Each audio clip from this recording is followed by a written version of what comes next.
Notre message, un prédicateur improvisé. Nous sommes au début du ministère de Jésus. Jésus venait à peine de commencer son ministère. Ce n'était pas trop longtemps qu'il a choisi ses 12 disciples. Et le ministère de Jésus était basé surtout sur l'enseignement. Les miracles viennent après.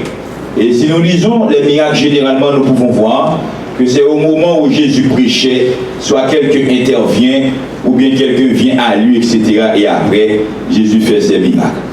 Après avoir passé une journée, on aurait dit dans notre jargon aujourd'hui, de dur labeur, Jésus a passé la journée à enseigner, à prêcher, beaucoup d'enseignements pour expliquer le royaume de Dieu en parabole. Et les disciples n'arrivaient pas à comprendre exactement le royaume de Dieu, c'était quoi. Et à un certain moment, Jésus, comme homme, le Fils de Dieu est homme, ne l'oubliez pas, il est fatigué dans la soirée. Et il a demandé aux disciples, eh bien, passons à l'autre bord. Ils vont traverser la mer des Tibériades pour aller dans le pays des Gadaréniens. Mais cependant, pour Jésus, c'était le moment de se reposer. Les disciples de Jésus, certains d'entre eux étaient des pêcheurs, étaient des marins. Nous comptons particulièrement Pierre et autres. Eh bien, ce n'est pas difficile pour eux de prendre leur petit bateau et traverser à l'autre bord. Mais malheureusement, en traversant, il y eut une tempête. Et Jésus dormait. Les disciples étaient paniqués et fatigués. Certainement, ils ont tout essayé, comme on peut dire, en tant que spécialistes dans le domaine, parce que c'était des marins. Mais le vent était fort et c'était des vents contraires. Et puis, lorsqu'ils sont à bout de leur manœuvre, c'est en ce moment qu'ils ont fait appeler Jésus. Et pourquoi ne pas avoir pitié de nous? Et est-ce que tu ne vois pas que nous périssons? C'est comme s'ils ont voulu reprocher à Jésus du fait que Jésus n'a pas fait son intervention, n'est pas intervenu. Et ici, il y avait tourbillon, il y avait tempête, et la mer gronde, la mer monte, beaucoup de vent, etc. Et Jésus a commandé au vent et à la mer, et le calme est revenu. Et en ce moment, les disciples commençaient par comprendre que Jésus n'était pas quelqu'un d'ordinaire. Mais certainement, les disciples n'étaient pas vraiment convaincus que Jésus était Fils de Dieu. Cela veut dire Messie ou loin. Notez bien que le Fils de Dieu, c'est le Messie ou bien loin. Et nous allons directement au chapitre 5. Jésus et ses disciples arrivèrent à l'autre bord. Je vous invite à lire avec moi Marc chapitre 5, les versets 1 à 5. Lisez avec moi Marc chapitre 5 et les versets 1 à 5. Est-ce que c'est projeté? Non, c'est pas possible. Nous lisons ensemble. Ils arrivèrent à l'autre bord de la mer, dans le pays des Gadaréniens. Attendez, je dois vous attendre pour trouver le passage. Ok, c'est Marc 5. Et vous pouvez rester dans Marc 5 parce que je ne vais pas lire beaucoup de passages aujourd'hui. C'est Luc et Marc. Ok, nous pouvons lire ensemble. Ils arrivèrent à l'autre bord de la mer, dans le pays des Gadaréniens. Aussitôt que Jésus fut hors de la barque, il vint au-devant de lui un homme sortant des sépulcres et possédé d'un esprit impur. Verset 3. Cet homme avait sa demeure dans les sépulcres et personne ne pouvait le lier, même avec une chaîne. Verset 4. Car souvent il avait eu des fers aux pieds et avait été lié de chaînes, mais il avait rompu les chaînes et brisé les fers et personne n'avait la force de le dompter. Il était sans cesse, nuit et jour, dans les sépulcres, sur les montagnes, criant et se meurtrissant avec des pierres. Comme vous pouvez constater avec moi dans ce passage, cet homme, on pouvait dire dans notre jargon, qui était fou, peut-être le jargon médical plus poussé, on aurait dit névrosé.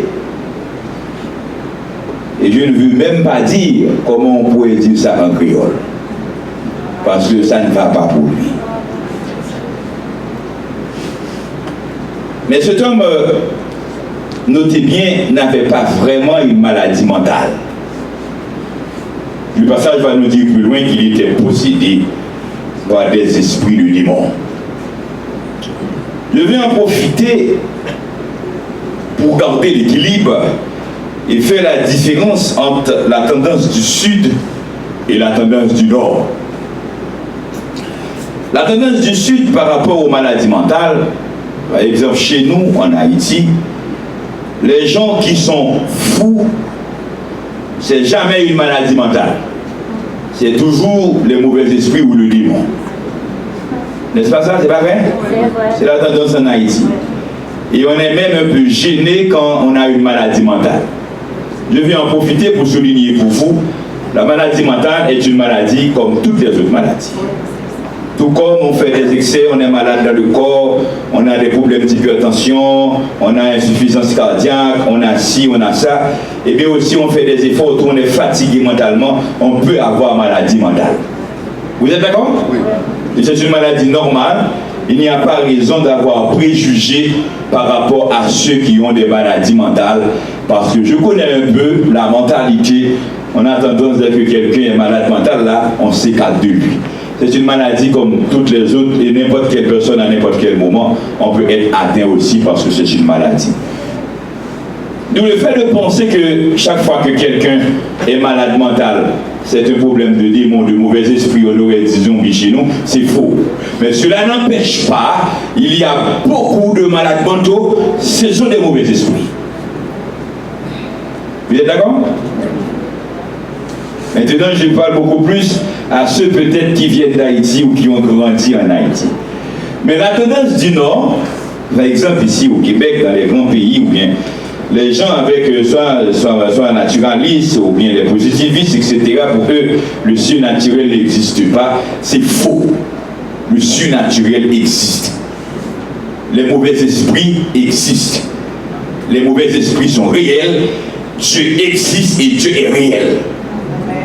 Dieu est réel. Cette question de ça n'existe pas, qu'on soit scientifique ou non, c'est faux. Les forces du mal existent. Et dire aussi que tout malade mental, pas de problème de mauvais esprit, ça n'existe pas, c'est une maladie mentale, c'est aussi faux.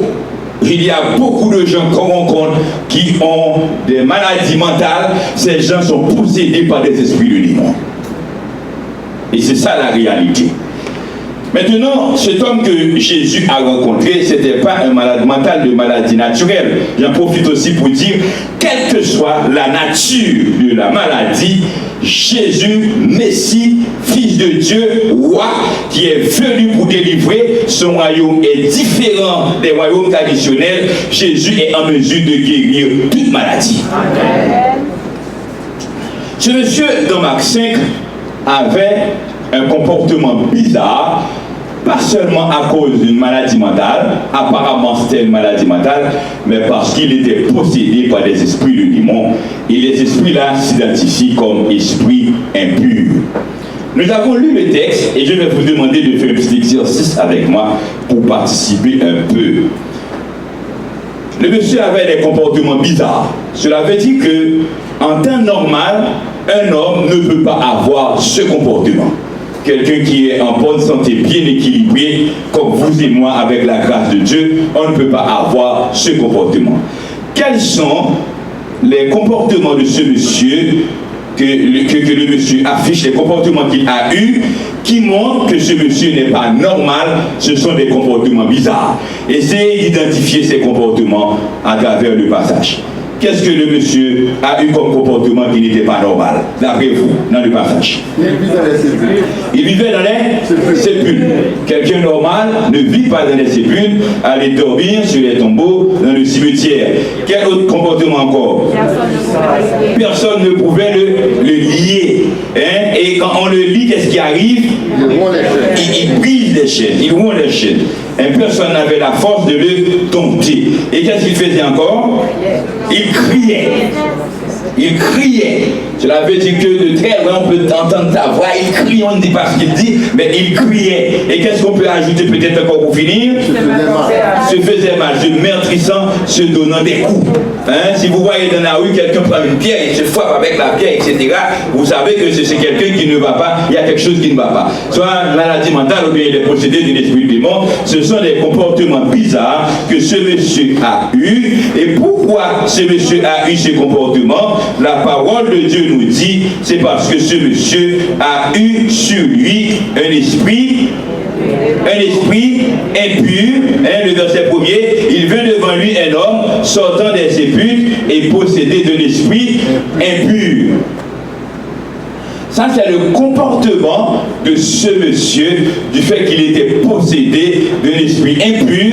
S'il avait sur lui un esprit pur, il ne pouvait pas avoir ce comportement. Mais cependant, il faut le dire, quand les esprits impurs sont sur les gens, ce n'est pas seulement ce type de comportement que les gens affichent avec les esprits impurs. La manifestation des esprits impurs sur les hommes peut se faire de diverses manières. Il y a des gens qui ont l'esprit impur. Je me souviens du monsieur qui avait son fils qui était lunatique. Lunatique, on aurait dit aujourd'hui épileptique. Hein? Et en créole, nous savons comment on dit ça. Hein? Cela veut dire que c'est quelqu'un qui tombait avec crise, et parfois tombé dans l'eau, et tombé dans le feu. On aurait dit aussi que c'est un problème neurologique. Oui, certainement le problème neurologique existe, mais cependant ce jeune homme c'était les manifestations d'un esprit impur, d'un mauvais esprit, au point il a été un esprit puissant aussi, parce que les disciples avaient puissance de chasser les mauvais esprits, mais les disciples n'étaient pas en mesure de chasser ce mauvais esprit, au point où le père de ce jeune homme a crié à Jésus, si tu peux. Et puis quand Jésus lui a dit, qu'est-ce que tu veux dire parce que tu peux? Et il a dit, Seigneur, viens au secours de mon incrédulité, et son garçon a été guéri.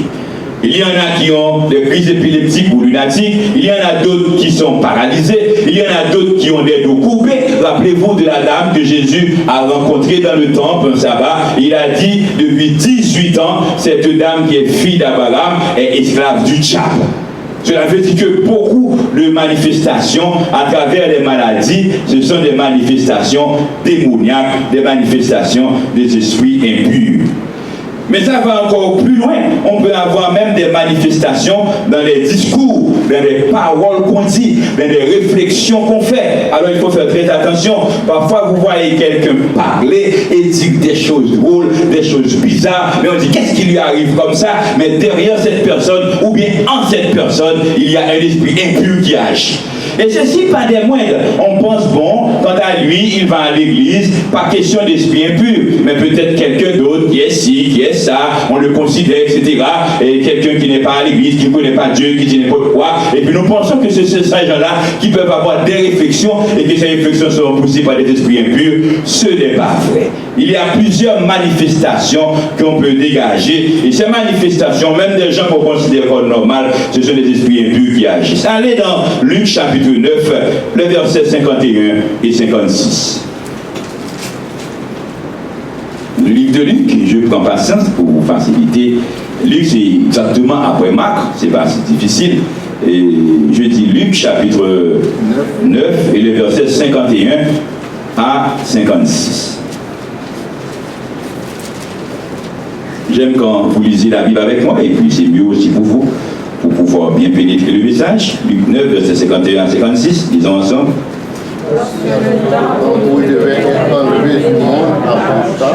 Jésus prit la résolution de se rendre à Jérusalem. Il envoya devant lui des messagers et se mit en route et entra dans un bourg des Samaritains pour lui préparer un logement.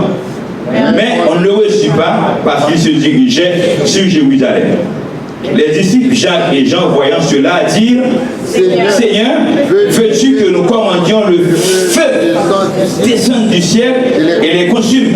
Verset 55, Jésus se tourna vers eux et les reprimanda, disant, vous ne savez de quel esprit vous êtes animés. Et verset 56 pour terminer, car le Fils de l'homme est venu non pour perdre les âmes des hommes, mais pour les sauver, et ils allèrent dans un autre bout.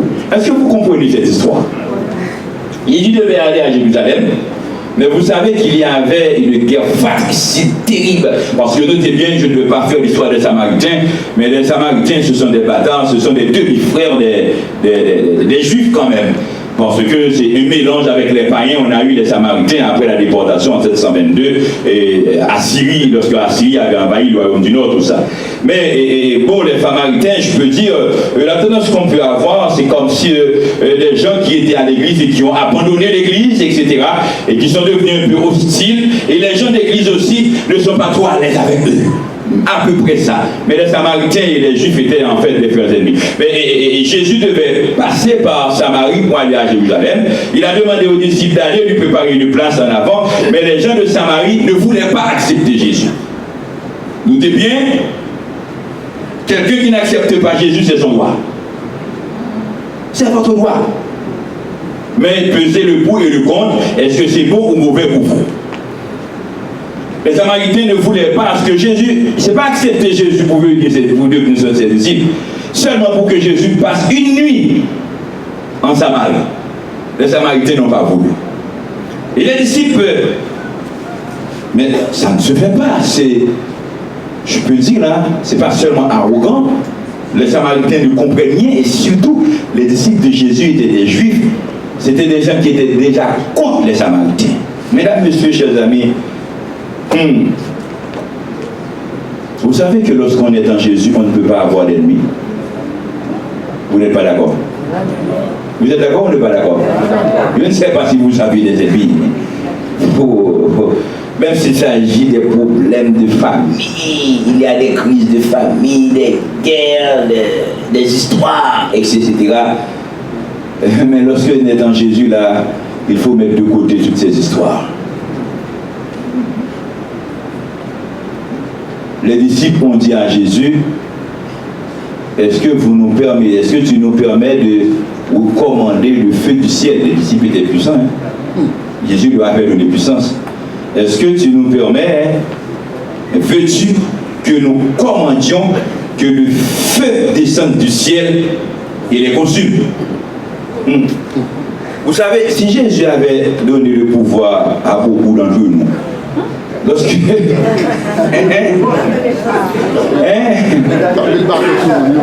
lorsque nous prêchons et les gens ne veulent pas accepter,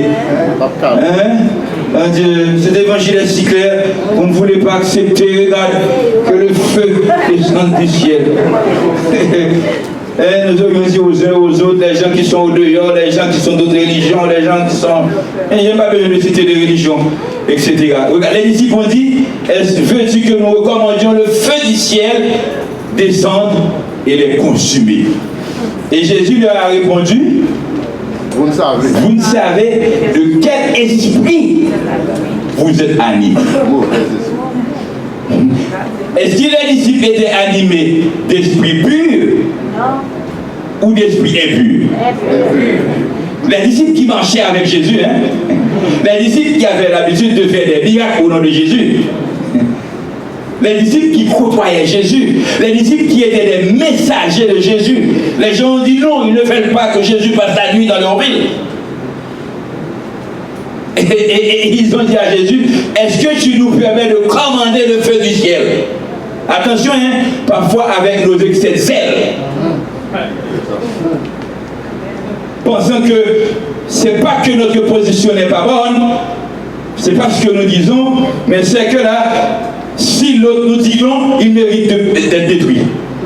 Et parfois, même parmi nous, dans nos rangs, nous refusons d'accepter la différence. Nous voulons commander tout le monde. Nous voulons dominer tout le monde. N'avez-vous pas l'habitude d'entendre des pasteurs dire c'est le pasteur qui parle? Ou c'est l'ancien qui parle? Oui, c'est l'ancien qui parle, mais l'ancien peut errer. Le pasteur peut errer. L'organisation peut être dans l'erreur. Des erreurs humaines. Et il y en a beaucoup. Et parfois nous voulons que tout le monde soit courbé. Et certaines fois, même lorsque nous avons raison, nous devons respecter le point de vue de l'autre. Est-ce que tu nous permets de commander le feu du ciel? Et ça nous montre, pour ça comprendre que certaines fois, même à l'église, dans les familles, peut-être au travail, il y a des attitudes qui se dégagent. On est animé d'esprit impur. Il y a certains comportements, on affiche ces comportements-là parce qu'on est dominé par esprit impur. Je vous fais grâce de Marc 16, verset 9. Vous pouvez lire Marc 16, verset 9 et voir Marie-Madeleine qui avait été prostituée. Jésus avait chassé d'elle 7 démons. Ne pensez pas que les gens que vous voyez un peu partout, qui prennent de la drogue, qui vivent de la prostitution, écoutez, quelqu'un de normal, qui a tout son équilibre, son bon esprit est en lui, l'esprit pur est présent en lui, vous pensez que cette personne peut vendre son corps et passer 3-4 hommes dans une nuit? Alors vous pensez, malgré les discours qu'on fait, on veut imposer l'homosexualité aujourd'hui. Quelqu'un qui est normal, Dieu a créé un homme et une femme, même lorsqu'on dit oui, il faut attendre à ce que les enfants soient ci, les enfants soient ça, pour qu'ils choisissent leur sexe. Mais Dieu les a créés avec leur sexe. Quand on regarde en bas d'eux, regarde ce que vous allez voir, c'est là leur sexe. C'est pas à eux de choisir leur sexe, Dieu a déjà déterminé leur sexe. Alors vous pensez quelqu'un qui dit que même lorsqu'on veut imposer la chose, alors ils sont animés de bon esprit. Et ainsi de suite. Ainsi de suite, il y a beaucoup de comportements humains, parfois mon comportement aussi, parfois tes comportements ou ton comportement aussi, on a ce comportement parce qu'on est animé d'esprit impur.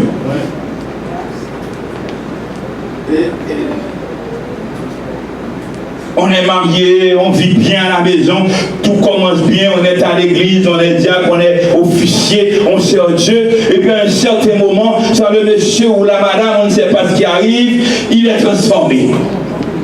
Amen. Amen, non là. Hein? Les choses changent, on commence par dire, il a une autre femme, il ne reste pas à temps, on n'a pas son contrôle, et puis il commence à être arrogant, à l'église il ne respecte personne ne parle bien pour lui, personne ne prêche bien, etc. Lorsqu'on commence pas à avoir cette attitude-là, qu'est-ce qu'on pense? Par d'ailleurs, esprit pur ou esprit impur? L'enfant est là, l'enfant commence à grandir très bien à l'église, servir l'église très bien, évolue bien, et puis à un certain moment avec les amis, etc., on a dans des programmes, et puis l'enfant commence à changer, à être transformé. L'enfant que nous avons connu, c'est plus le même enfant. Et parfois même en regardant le visage de la personne, vous voyez que ce n'est pas la même personne.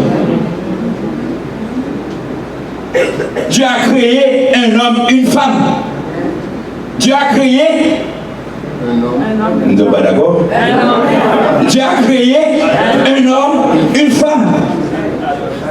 À partir du moment qu'on commence pas à avoir, on veut avoir 2 hommes pour les femmes, ou bien on veut avoir 2 femmes pour les hommes, derrière cette pensée qui est là, même lorsqu'on n'a pas encore eu. À partir du moment qu'on commence par penser à avoir 2 hommes dans sa vie, par penser à avoir 2 femmes dans sa vie, de quel esprit on est animé? Ça veut dire que tout est qui vient de madame, je comprends l'esprit impur. Vous êtes d'accord ou vous n'êtes pas d'accord? Qu'on soit à l'église, qu'on ne soit pas à l'église, parce que Dieu a créé un homme, une femme. Et Dieu les a bénis. Et puis il dit, quoi, c'est multiplié. À partir du moment qu'on commence à faire sexe, avant de recevoir la bénédiction, avant qu'on soit marié, qu'on soit jeune qui n'a jamais connu la vie sexuelle, qu'on soit veuf, qui veut refaire sa vie ou veuve, si on n'est pas encore béni, on n'a pas besoin de faire de grandes cérémonies. Ça c'est pour plaire à la société, pour plaire aux gens. Si on peut le faire, c'est pas mauvais. Mais cependant, à partir du moment qu'on n'a pas encore reçu la bénédiction, appelez votre pasteur, même si c'est chez vous, votre pasteur vous a béni et vous avez signé le document, vous n'avez pas le droit de faire sexe. Hello? Vous êtes d'accord ou vous n'êtes pas d'accord? Et jeunes ou adultes, parce que là seulement les jeunes, parfois on dit les jeunes, beaucoup d'adultes aussi, il y a fait des autres comptes YouTube. ou adulte, lorsqu'on met une vie sexuelle active, sans être marié, ça recevoir la bénédiction. Esprit pur ou esprit impur? Et nous pouvons multiplier les exemples dans les affaires, multiplier les exemples dans le fraude, multiplier les exemples dans le mensonge, multiplier les exemples pour voir à mettre prise esprit impur. On est enfant de Dieu, on est appelé à vivre ensemble, il peut y avoir des différences, nous devons discuter le sujet, prier Dieu et trouver un compromis pour résoudre le problème. Mais à partir du moment où on tire, j'ai raison, et on se bat, division, mésentente, etc. Et puis, qu'est-ce qui nous amène, l'esprit pur ou l'esprit impur?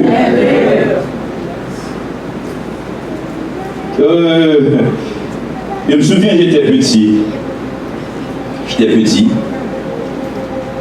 J'ai mon jeune frère, et vous savez, dans la jeunesse, ce sont les jeunes, 10, 12, 14, 15 ans, généralement les jeunes se battent. Hein?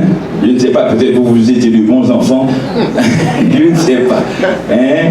Et puis j'ai eu une discussion, avec 11 ou 12 ans, avec mon jeune frère, mais j'étais plus grand là, et puis ma mère l'a pris.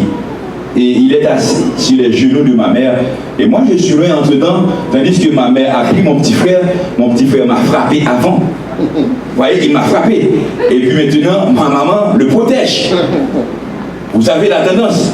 Comme on dit chez nous, on va pour le coup pour vous. Parce qu'il m'a frappé, j'ai pas eu le temps de remettre le coup. Et ensuite, ma maman le protège maintenant. Et puis je reste de loin.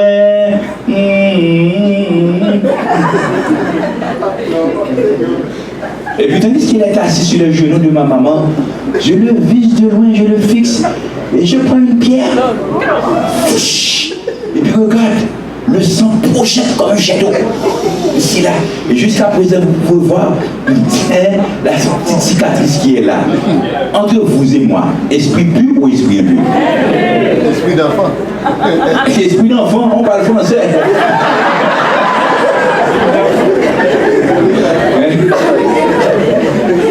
Et lorsqu'on se laisse emporter aussi par sa colère, soit avec l'épouse, soit avec les enfants, soit au travail, soit quelqu'un qui vous fait quelque chose, même lorsque vous avez raison, on se laisse emporter, on est animé d'esprit impur.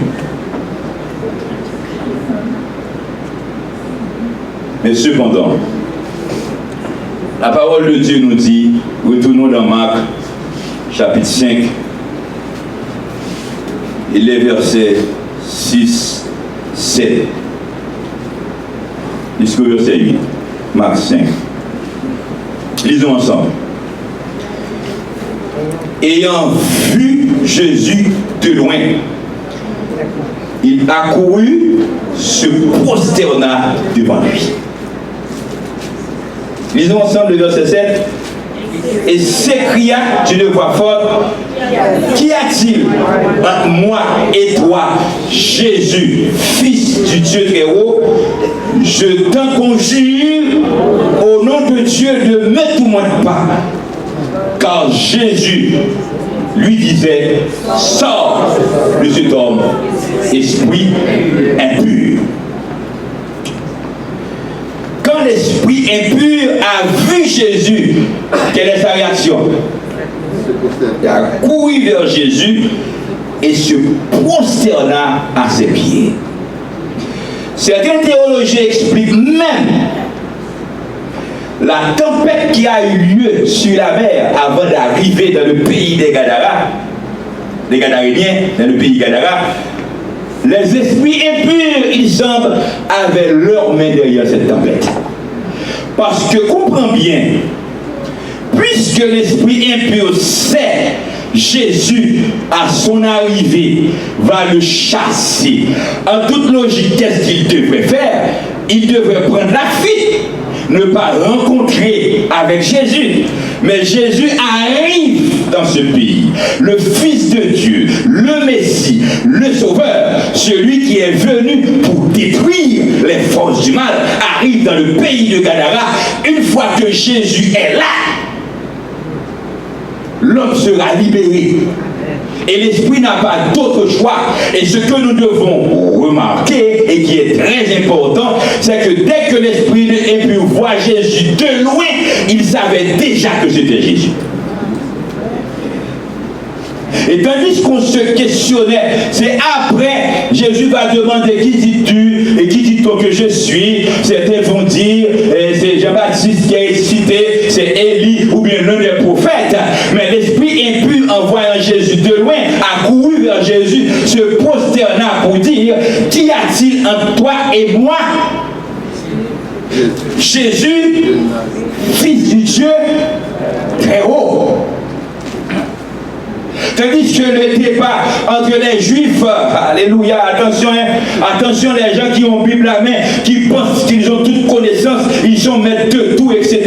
Les Juifs qui avaient la Torah, les Juifs qui sont dépositaires de la loi de Dieu, les Juifs qui étudiaient les prophéties pour attendre la venue du Messie, beaucoup d'entre eux ne savaient pas que Jésus était le Messie, parce que le Fils de Dieu est le Messie. Est-ce que vous étiez là pendant la semaine? Oui. Hein? Si vous étiez là, vous savez que Messie est fils de Dieu, est roi, et sa mission, c'est de sauver le peuple. Sa mission, c'est de délivrer le peuple.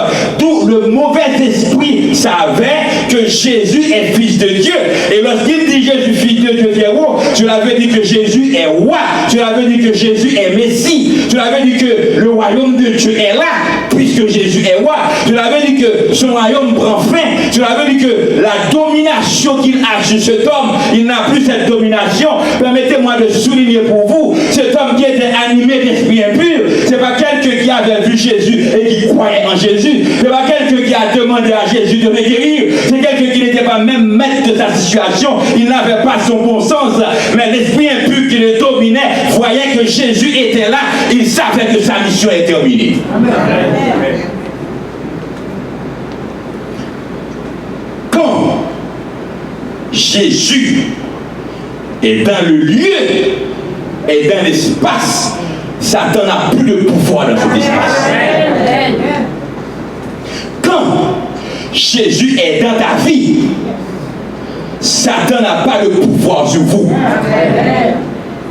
Le pouvoir de Satan peut se manifester de diverses manières. Le pouvoir de Satan peut être comme il a fait à cet homme dans le pays Gadara. Le pouvoir de Satan peut être comme il a poussé les disciples à dire des sottises. Le pouvoir de Satan peut être maladie. Le pouvoir de Satan peut être mauvais comportement. Le pouvoir de Satan, il y a des gens qui sont dépendants du sexe, qui sont dépendants de l'alcool, qui sont dépendants de la drogue, qui sont dépendants de beaucoup de choses. Mais lorsque Jésus est dans ta vie, la vie est transformée et Satan a peu de pouvoir sur vous. Qu'il s'agit de physique, qu'il s'agit de mental, qu'il s'agit de moral. Alors il faut faire attention, les amis. Dieu est Dieu, chrétien est chrétien, mondain est mondain, l'évangile reste l'évangile. Lorsqu'on est en Dieu, on a une vie transformée. La seule chose, Dieu fait grâce. Dieu fait grâce, mais il faut que la vie soit transformée. Et quand Jésus est dans la vie est transformée. Quand Jésus est dans l'église, l'église est transformée. Quand Jésus est dans le pays est transformé. Quand Jésus est dans la maison est transformée. Quand Jésus est dans la vie de nos enfants, la vie de nos enfants sera transformée. Quand Jésus est dans la vie de son église, la vie de l'église est transformée. C'est pourquoi ce n'est pas suffisant de dire église, église. Rassurez-vous que Jésus est dans l'église. Ce n'est pas suffisant de dire chrétien, chrétien, chrétien. Rassurez-vous que Jésus est dans votre vie.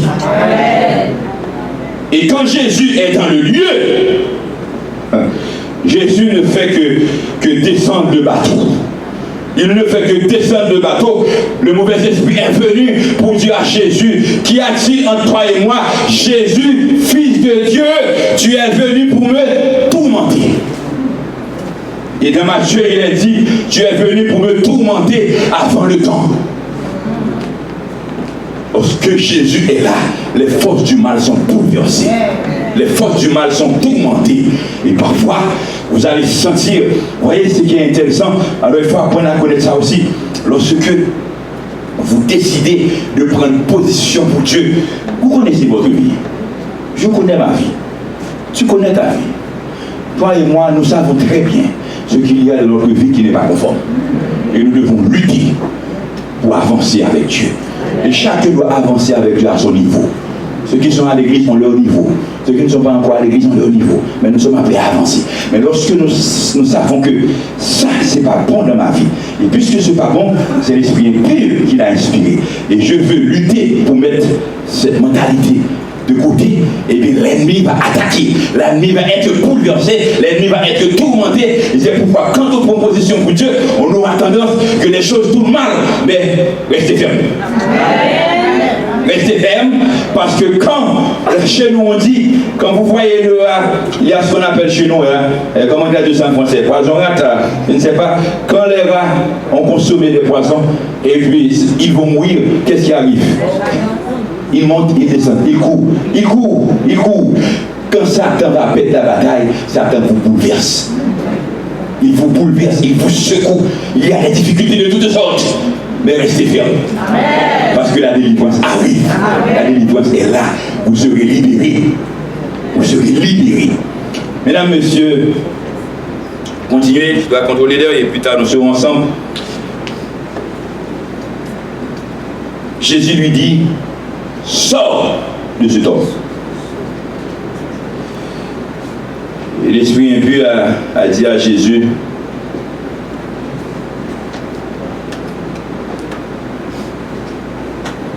au lieu de sortir comme ça, il y a un troupeau de pourceaux qui n'est pas trop loin. Chassez-le de préférence sur le troupeau de pourceaux. Je ne vais pas faire de débat théologique sur ce point. Mais la seule chose, l'homme qui est un enfant de Dieu, Jésus a ordonné à l'esprit impur de sortir de l'homme. Et l'esprit impur a été chassé sur des animaux impurs. Vous êtes là? L'esprit impur a été chassé sur des animaux impurs. Dans l'église adventiste, selon la parole de Dieu, ce n'est pas les adventistes qui ont choisi de faire eux-mêmes, nous ne consommons pas d'animaux impurs.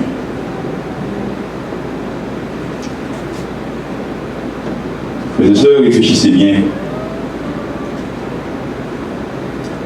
Si nous ne consommons pas d'animaux impurs, nous ne pouvons pas avoir d'esprit impur en nous. Esprit impur, c'est pour animaux impurs.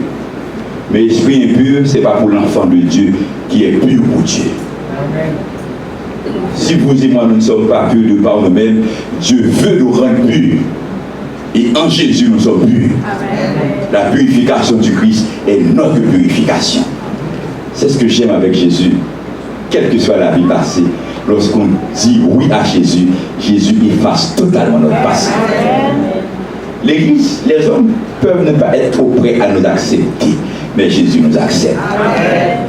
Hein? Je sais ce matin-là, s'il y a un grand homosexuel, je prends comme exemple parce que c'est courant, qui vient là et qui dit qu'il veut être baptisé là, il veut être baptisé là, la cérémonie à la fin, nous ne serons pas trop à l'aise avec ça. On dit, mes amis, il faut suivre, il faut attendre pour voir.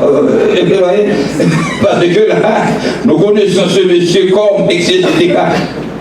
Mais est-ce que c'est ce que Dieu dit? Est-ce que nous connaissons la sincérité de la personne? Quand quelqu'un est sincère, il vient à Dieu, Dieu change sa vie. Dans une église à Paris, il y a un frère, on savait qu'il était voleur. Et puis, il est devenu membre d'église. Et ça fait 6-8 mois qu'il est à l'église. Généralement, lorsqu'on commence, on a l'habitude de donner aux nouveaux convertis là, de faire un bulletin. Et puis un sabbat matin, il fait le bulletin. Mais tout le monde sait qu'on connaît c'est un ancien voleur. Tout le monde sait c'est un ancien voleur. Mais mes amis, pendant qu'il est à l'église, on lui a pas reproché de voler. Et puis il fait son bulletin là, et les frères et sœurs de la dernière rangée commencent à murmurer là. Mais il est tôt là pour mettre ce voleur sur la chair. Vous voyez?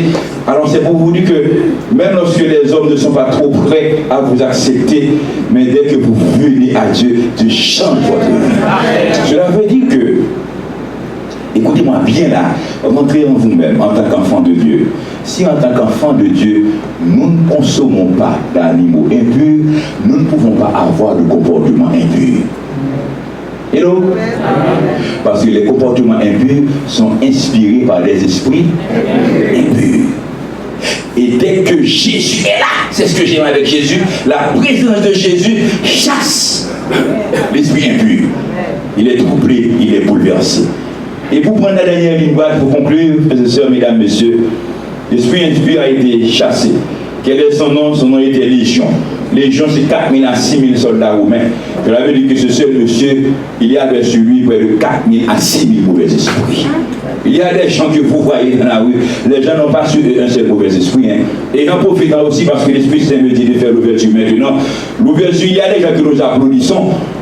Les gens qui sont à Hollywood, les gens qui sont des superstars, les gens qui sont ci, qui sont ça. Mais les gens déclarent ouvertement, ils ont leurs démons. C'est le mauvais esprit qui fait les choses en eux. Et puis nous les applaudissons. Nous les exaltons, nous les glorifions. Lorsque nous les glorifions, qui nous glorifions? Et puis, bon, la personne vous dit ouvertement à Hollywood, c'est pas lui qui fait, ce sont les démons qui font en lui. Vous êtes là? Quand vous l'applaudissez, vous applaudissez qui? Attention, hein? Attention. Je ne dis pas de ne pas avoir d'estime pour quelqu'un qui a du talent, c'est pas ce que je dis. Mais cependant, sachez bien, les gens qui sont contrôlés par l'esprit impur, et l'esprit impur produit en eux, et le contraire aussi, l'enfant de Dieu, l'homme de Dieu, lorsque vous êtes fille de Dieu, lorsque vous êtes consacré à Dieu, il va y avoir des actions dans votre vie, c'est Dieu qui agit en vous. Amen. Vous êtes instrument de Dieu, c'est Dieu qui se sert de vous. Alors l'esprit impur a été chassé, et immédiatement que le mauvais esprit a été chassé, la vie de l'homme a été transformée, parce que nous avons lu au début que ce monsieur avait de mauvais comportements, il vivait dans les sépulcres, il se meurtrissait, il criait, mais cependant, mesdames, messieurs, frères et sœurs, lisons les versets 14-15.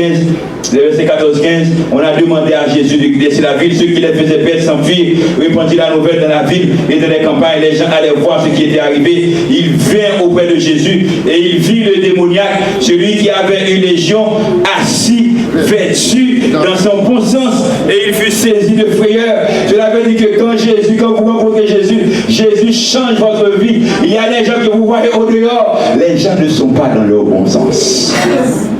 Il y a des gens parfois à l'église, les gens ne sont pas dans leur bon sens. Et c'est pourquoi parfois en tant que responsable d'église, vous voyez l'autre vient, il veut vous insulter, et puis il est arrogant, il est dit gardez vos calmes, parce que très souvent la personne n'est pas dans son bon sens. Lorsque vous cédez, vous ne cédez pas à un homme, vous cédez à un mauvais esprit, gardez votre calme, et dit au nom de Jésus, la situation va se calmer, et puis on aura le contrôle de la situation. Maintenant, l'homme est vêtu, assis dans son bon sens. Vous pouvez vous imaginer que ses vêtements étaient haillons. Vous pouvez imaginer ses vêtements étaient déchirés. Vous pouvez imaginer qu'il a une meurtrissure, des plaies sur lui. Vous pouvez vous imaginer que son visage était agressif et repoussant. Mais maintenant, on l'a vu auprès de Jésus, vêtu, assis dans son bon sens. Lorsqu'on est dans Jésus, on est vêtu. Et les vêtements signifient qu'on a une bonne vie. Hein? On a son bon sens. Il y a beaucoup de gens qui n'ont pas leur bon sens. Ils font des discours, ils sont à la radio, à la télévision, mais ils n'ont pas leur bon sens. Mais lorsque vous rencontrez Jésus, Jésus vous donne votre bon sens. Et ce temps maintenant, il est assis, il est vêtu, il est dans son bon sens. Et parfois, là, votre mari n'est pas dans son bon sens. Votre épouse n'est pas dans son bon sens. Vos enfants ne sont pas dans leur bon sens. Demandez à Jésus de prendre le contrôle de la situation. Parce que quand Jésus contrôle la situation, tout le monde sera dans son bon sens. Nous avons besoin de notre bon sens. C'est en Jésus que nous allons trouver notre bon sens.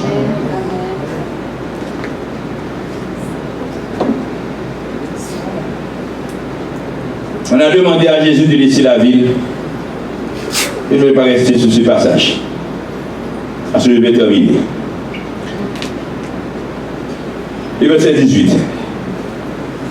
Comme Jésus montait dans la barque,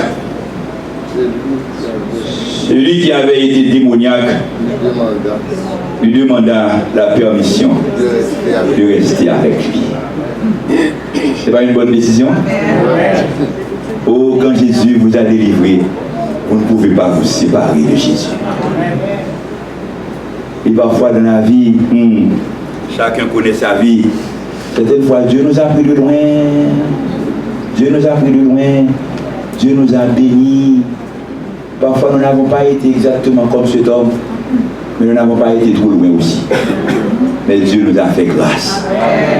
Et frères et sœurs, mesdames, messieurs, vous savez, c'est cet élément, même lorsque l'Église parfois est bouleversée, renversée, il y a trouble, il y a difficulté, malgré tous les problèmes, lorsqu'on se souvient là où Jésus nous a pris, parfois il y a des choses que nous ne pouvons pas expliquer, mais nous n'allons pas laisser Dieu, nous n'allons pas laisser l'Église. Parce que nous n'avons pas choisi Jésus à cause des disciples. Certaines fois, si c'était des disciples, on n'aurait pas fait ce choix. Certaines fois, si c'était pour les hommes d'église, on ne serait jamais adventiste. Mais Dieu nous a fait grâce. Dieu nous a rachetés. Dieu nous a libérés. Dieu nous a donné notre bon sens. Et lorsqu'on se rappelle de tout ça, on ne peut pas s'éloigner de ce Dieu. Et quand on nous convoque pour le travail de Dieu, on est prêt pour le travail de Dieu. Parce que nous savons que nous n'avons pas affaire avec les hommes. Nous avons affaire avec Jésus, le Fils de Dieu, qui nous aime, qui est mort pour nous et qui nous a retirés de l'esclave. Vous savez, il y a des gens qui sont esclaves, oui.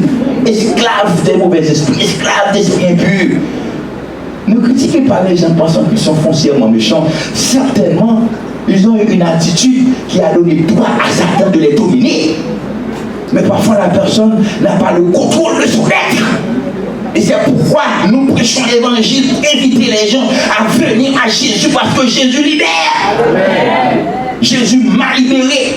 Il a libéré beaucoup d'entre nous. Et beaucoup d'entre nous encore ont besoin de la libération de Jésus. Parce qu'il y a des pratiques dans notre vie qui ne sont pas normales. Et nous savons que ce n'est pas bien. La parole de Dieu nous dit que ce n'est pas bien. Notre conscience nous dit que ce n'est pas bien. Mais nous ne pouvons pas ne pas le faire. Parce que nous sommes dominés par les esprits impurs. Que le Seigneur nous fasse grâce. Que Jésus prenne possession de notre vie. Et que nous soyons libérés en Jésus. Que le monsieur a été libéré, vêtu, assis dans son bon sens. Et il dit à Jésus, je veux aller avec vous. Donne-moi la permission. Il est devenu sage. Demandez à Jésus la permission de rester avec lui. Oh, lisez avec moi les versets 19-20. Lisons ensemble, versets 19-20. J'espère que tout le monde a sa Bible dans Marc 5, verset 19-20. Lisons verset 19-20 pour terminer. Jésus ne lui permit pas. Mais il lui dit, va dans ta maison, vers les tiens, et raconte-leur tout ce que le Seigneur t'a fait et comment il a eu pitié de toi. Verset 20, il s'en alla, se mit à publier de la Décapole tout ce que Jésus avait fait pour lui, et tous furent dans l'étonnement. L'important pour Jésus, ce n'est pas qu'il y ait beaucoup de disciples derrière Jésus. Regardez bien, on a chassé Jésus à Gadara. Est-ce que Jésus a eu le temps de prêcher à Gadara? Non. Jésus n'a pas prêché à Gadara. Les disciples de Jésus ont laissé Gadara avec Jésus. Et cependant, quand cet homme guéri a demandé à Jésus, il veut suivre Jésus pour devenir disciple. Le vrai disciple n'est pas celui qui est à l'église chaque jour. Le vrai disciple, c'est celui qui peut aller et dire aux autres, voici ce que tu as fait pour moi. Ce démon, ce monsieur qui était démoniaque et meurtrissant son corps, crie dans les montagnes, etc., maltraite les gens, il est devenu un grand prédicateur dans le pays de Gadara. Il n'a pas reçu de formation théologique. Il n'a pas suivi des séminaires. Il n'a pas eu d'expérience. Il n'a pas été avec les disciples. Il n'a pas reçu d'enseignement. Mais son évangile est puissant parce qu'il est capable d'aller dire aux autres, voici ce que Jésus a fait dans sa vie. Les autres le connaissaient avant et en voyant sa vie transformée, on reconnaît que Jésus est fils de Dieu. Amen. Mesdames, messieurs, ce que nous avons besoin pour travailler pour Dieu, c'est expérimenter Dieu, demander à Dieu de se manifester dans notre vie. Et quand Dieu est dans notre vie est transformé, nous serons intelligents. témoignage pour nos voisins. Nous serons un témoignage pour nos parents. Nous serons un témoignage pour nos collègues de travail. La plus grande évangélisation, ce n'est pas la quantité d'argent dépensé pour organiser des campagnes, faire venir les prédicateurs. La plus grande prédication, il faut que nos vies soient transformées en Jésus. Il faut que Jésus change nos vies. Il faut que nous soyons guéris et transformés physiquement, mentalement, moralement. Et quand les gens nous voient, ils nous voient dans notre bon sens. Ils peuvent être maîtres de toutes sciences. Ils ont toutes les sciences. Ils ont toutes les économies. Ils ont tout. Mais ils n'ont pas leur bon sens. Nous aussi, nous n'avons pas notre bon sens. Mais Jésus nous a donné le bon sens. Nous avons besoin de bon sens en Jésus. Nous avons besoin d'être transformés en Jésus. Nous avons besoin de prêcher pour Jésus. Et la plus grande prédication, c'est dire aux autres, Jésus a transformé ma vie. Amen. Personne ne peut gagner Jésus. En chassant Jésus dans le pays des Gadaras, Satan pense peut-être qu'il a gagné, mais Jésus a laissé un puissant prédicateur. Amen. Jésus a changé sa vie.